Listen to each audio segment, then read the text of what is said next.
leaders from exploration companies which have been proposed gas pipeline.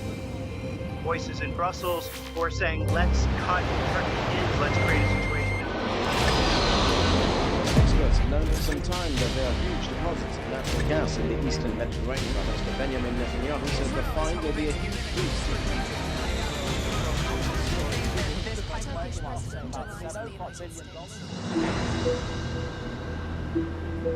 The eastern Mediterranean is not only a strategic area for its countries, it also remains a region of critical importance for the world's superpowers. The U.S. is a recent natural gas exporter as a result of the Iraqi revolution. So now they are exporting gas, and Europe is a primary customer. So U.S. interests in the Eastern Med cannot be viewed solely in regards to gas. There's also the inextricable geopolitical component. Russia's hard bargaining has once again the U.S. has for many decades viewed the Eastern Med as what it called a strategic anchor. It's in a geopolitically critical spot with North Africa to the south, the Middle East to the east, and Russia to the north. To an extent, the United States would like to find ways to work with Turkey and to be more inclusive. I think the United States and its allies should view this Eastern Med pipeline as an opportunity to bring allies closer together. However small, could lead to disaster. That both Greece and Turkey claim as their own. Regardless of the US efforts to strengthen the cooperation between the Mediterranean countries, Greece and Turkey, two NATO allies, still have significant long-lasting disagreements. As far as Greece and Turkey is concerned, I would start from the premise that we are prisoners of geography.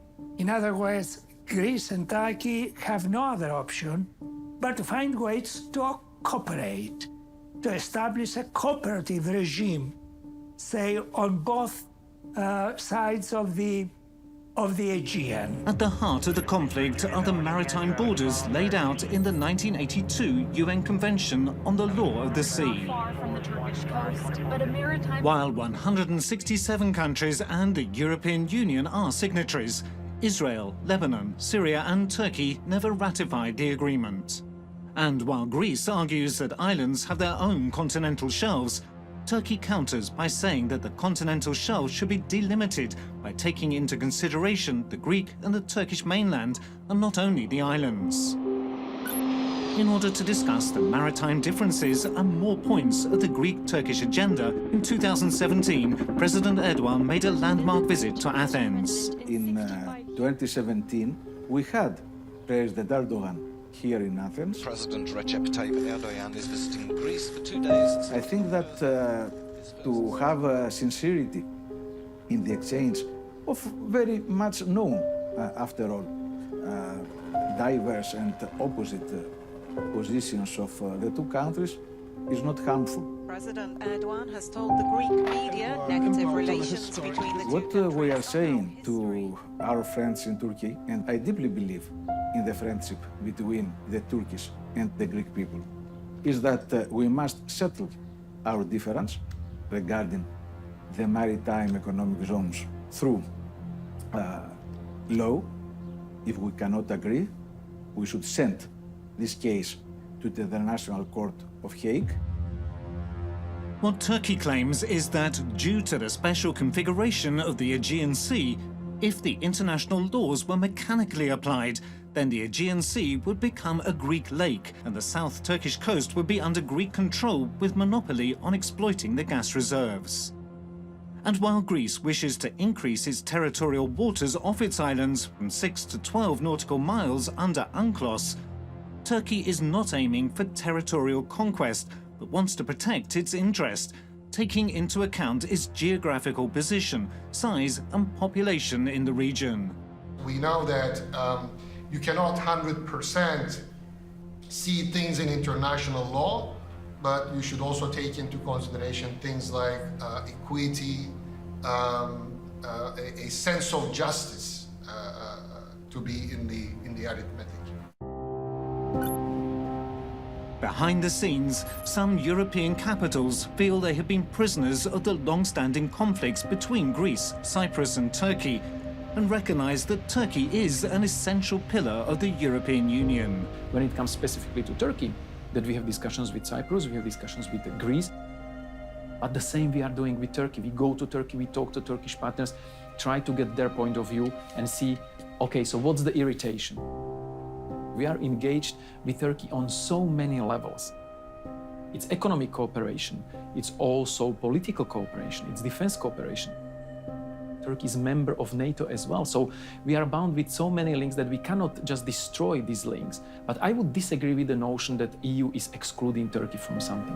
President Erdogan is holding talks today with Angela Merkel. When you mention the pipeline, this is not something imposed by the EU, it's a decision by the countries involved, but these are decisions that are taken in specific context by specific actors. And as I said, this is not really something for the EU to decide because it's not really the EU competence. In the list of the European countries that appear hesitant about the project's cost and construction is also Italy, a key player of the EastMed pipeline. Quindi un progetto come quello del gasdotto EastMed oggi sia considerato un po' obsoleto. L'Italia ha sì all'inizio appoggiato il progetto, ma ha capito forse in anticipo che aveva forse uno scopo ben preciso, soprattutto di Grecia e Cipro in particolare, di continuare a lasciare la Turchia fuori dai giochi. L'Italia si è trovata a indugiare sulla firma, sulla ratifica dell'accordo per il gasdotto EastMed, perché ha capito in qualche modo che con la Turchia era necessario un dialogo, soprattutto per quanto riguardava i propri interessi nazionali. Oggi la Turchia è presente in Tripolitania, il che vuol dire che è presente al confine con l'Italia. In January 2020, Libya's UN-recognized government of national accord requested that Turkey back the political process to end the country's second civil war. Ankara recently signed with the UN-recognized GNA in Libya a maritime delimitation. This would make the current plot of the EastMed pipeline impossible. When you look at the map, the EastMed will cross the Turkish-Libyan economic zone. The project is not sure of its own geography. So that's why the project is so uncertain. Turkish president has just started a meeting with Libyan Prime Minister Fayez al-Sarraj. Alors, c'est un accord qui a été signé en 2019 entre les deux pays. C'est un accord qui porte surtout sur l'exploitation des richesses de la mer pour le gaz et puis du pétrole. C'est un accord qui est tout à fait... Je ne vois pas pourquoi tout le monde passe son temps à passer des accords. Je ne vois pas pourquoi la Turquie n'aurait pas le droit de passer des accords avec la Libye. Monsieur Sarraj est le représentant légal reconnu par la communauté internationale, par l'ONU, par tout ce que l'on veut, comme de la Libye. Ce projet d'EastMed est très dangereux parce que c'est une arme de guerre contre la Turquie, je le répète, et qu'il n'est pas du tout dans l'intérêt des riverains de la Méditerranée. Despite the fact that the EastMed pipeline project is proposed since 2016, until today the needed funds for its implementation are not ensured. In 2017, we gathered in Tel Aviv the energy ministers of Italy, Greece, Cyprus and Israel. I hosted them. And we signed an umbrella memorandum that will pave the way to this project to proceed. Especially, it's very expensive. It could get to about... This idea was in 2016. No movement has been done except for signing some contracts and MOUs and signing maps and big hoopla of politics and politicians signing all kinds of things.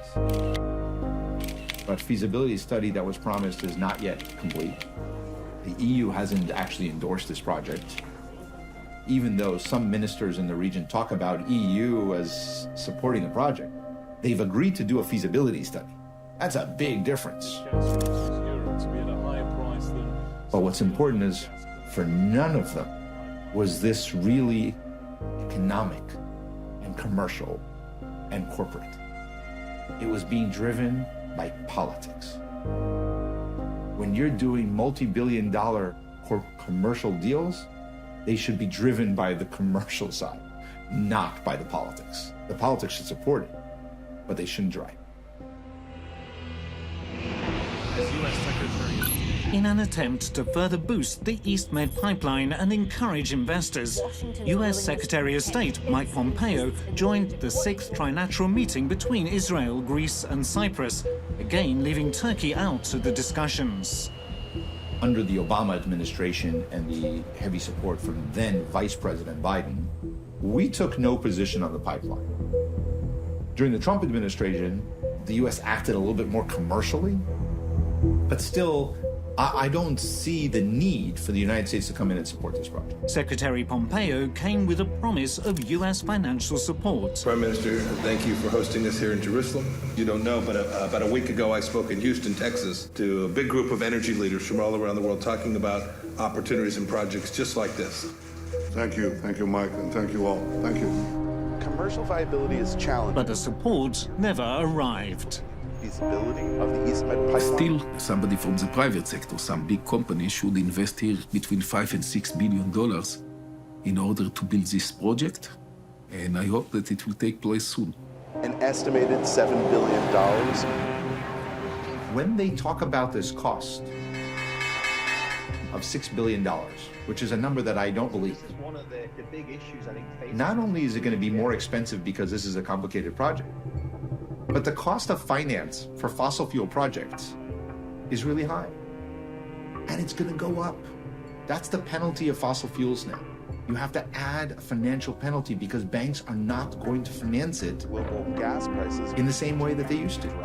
And international financial institutions, like the World Bank and the European Bank for Reconstruction and Development, EBRD and EIB, they've announced they're not going to do any fossil fuels anymore.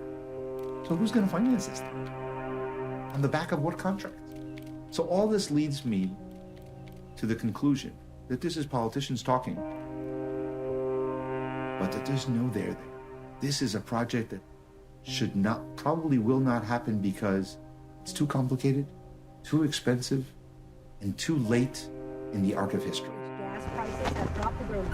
The funding is not yet assured. It is not unrealistic to finance it, but still we have not found all the necessary resources for that. Who could finance it? First of all, for a project of this magnitude, public financing, which could be ensured through the European Union, as you mentioned, this has been already accepted. The problem with the EastMed is that Greece and Cyprus think that the support of Europe will be definitively so important that it will ensure the success of the project.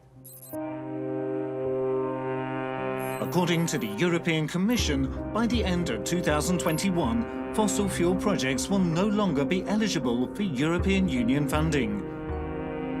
We cannot speak for the participants of the project. So to speculate or to discuss about the feasibility of the project and when it starts to deliver, this is really something for the specific partners who are participating in this project. And it's not the only one. You know that the energy security of the European Union is composed of various projects. So we are not relying only on one project. I am personally quite skeptical about the EastMed pipeline. Firstly, because it is a political project. And it's a political project that has, as a rationale, indeed, the exclusion of Turkey. Then there's a second reason, which really is economic in nature. This is not an economically, in my view, viable project. I mean, the way in which energy markets have been developing, and particularly so, I would say, over the course of the pandemic, really make the building of a very expensive gas pipeline at a time in which we are talking about a Green Deal, energy transition, in a sense, sort of belong to an age that no longer exists. I think that in the current post-COVID state, I would not put money on the project being completed. I think there's too much gas, and EastMed would have to compete with the Southern Corridor. The Trans-Adriatic Pipeline, TAP, just came online as part of TANAP and the rest of the Southern Corridor. TurkStream is also online. Not to mention, there's now a proliferation of regasification facilities and floating liquefied natural gas facilities that are coming online all over Europe and including the Mediterranean. So there's enough already existing infrastructure. There's enough gas that's been developed. We don't need another pipeline like this necessarily. Would that natural gas be The East Med pipeline, if you look at it on paper, is actually counter to energy trends that we're seeing today. That's because there's an increased push in the Western world to decarbonize the economy, decouple economic growth from hydrocarbons, and that includes natural gas. Especially when you consider who's the target customer, it's Europe. But Europe just passed the European Green Deal. We'll stay on course to become the first climate-neutral continent. The European Green Deal is a set of policy initiatives that promote efficient use of resources, with the aim of making Europe the first climate-neutral continent by 2050. We know, for example, that our current fossil fuel economy has reached its limits. And we know that we have to move on to a new model, and this is why we set out to make the climate goal not only a political aspiration, but also a legal obligation. Europe is going to reduce its natural gas demand by 25% in the next few years. By 2050, it'll be almost zero.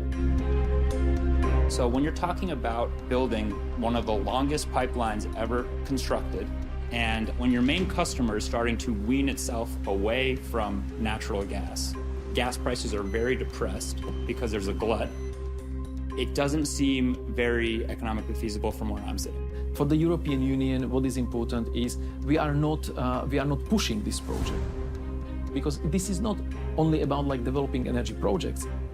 This is also about reforming and transforming the economy of the EU, that we consume less energy, that we consume more energy from renewable sources, and that we reduce the levels of CO2. So this is a huge undertaking that is composed of so many elements that one project less or one project more really doesn't play a big role for the overall success of EU's policy.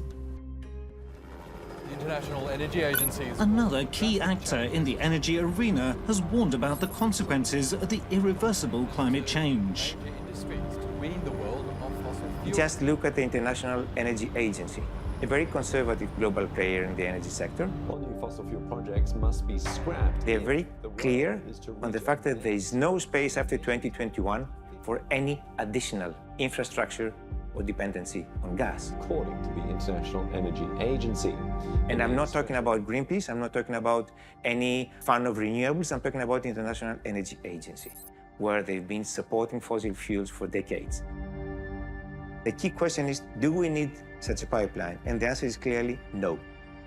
The construction of such a pipeline cannot be aligned with the European commitments to fight climate change. It's as simple as that. There's no way, except if, as European Union, you accept to build this and let it work for 10 years, which is insane, because it's going to be spent billions there, just for the pipe, but also for the relevant infrastructure that will never going to be paid off. So it's a decision that makes no sense, no matter how you approach it, financially, climate-wise, or I don't know how else you can approach it. Today is Earth Day. Climate change mitigation is crucial, not only for the European Union, but also for the United States, with the Biden administration making the issue a top priority. Today, we are issuing America's first ever International Climate Finance Plan. It lays out specific steps that federal agencies of the United States will take to increase both the quality and quantity of climate financing. All the world leaders who've joined us, thank you for joining, and John, thank you for putting this together. Major Global Climate Summit with a call to world leaders. No nation can solve this crisis on our own, as I know you all fully understand. All of us, and particularly those of us who represent the world's largest economies, we have to step up. We have to move. We have to move quickly to meet these challenges. God bless you all, and I look forward to progress that we can make together today and beyond. To demonstrate that climate change would be at the top of his agenda.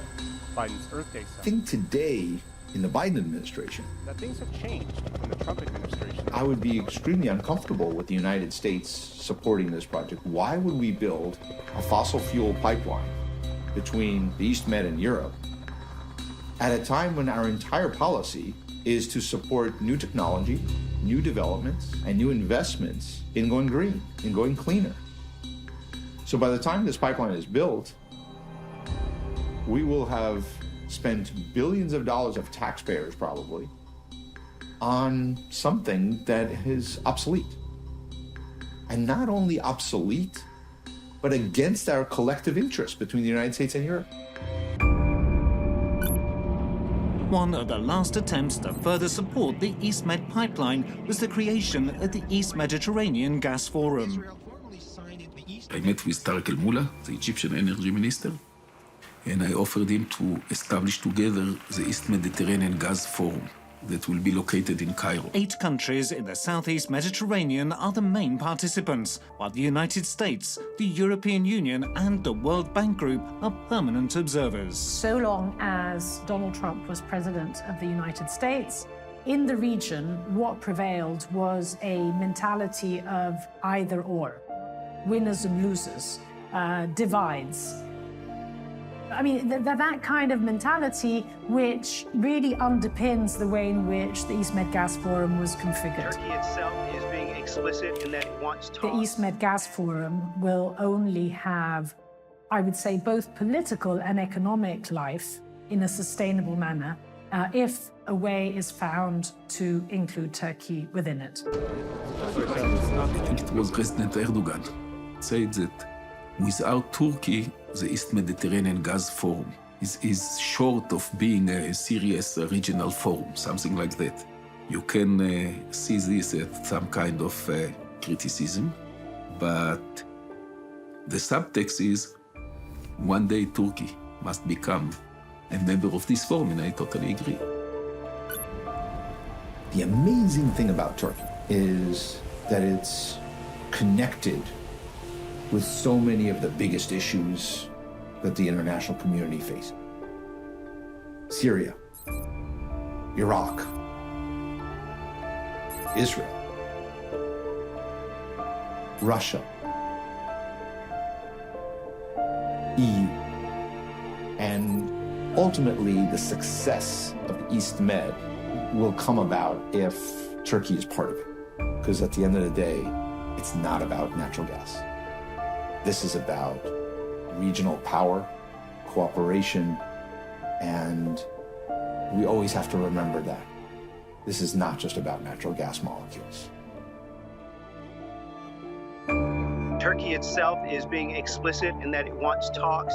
And, you know, frankly, the Turkish position from the very beginning was,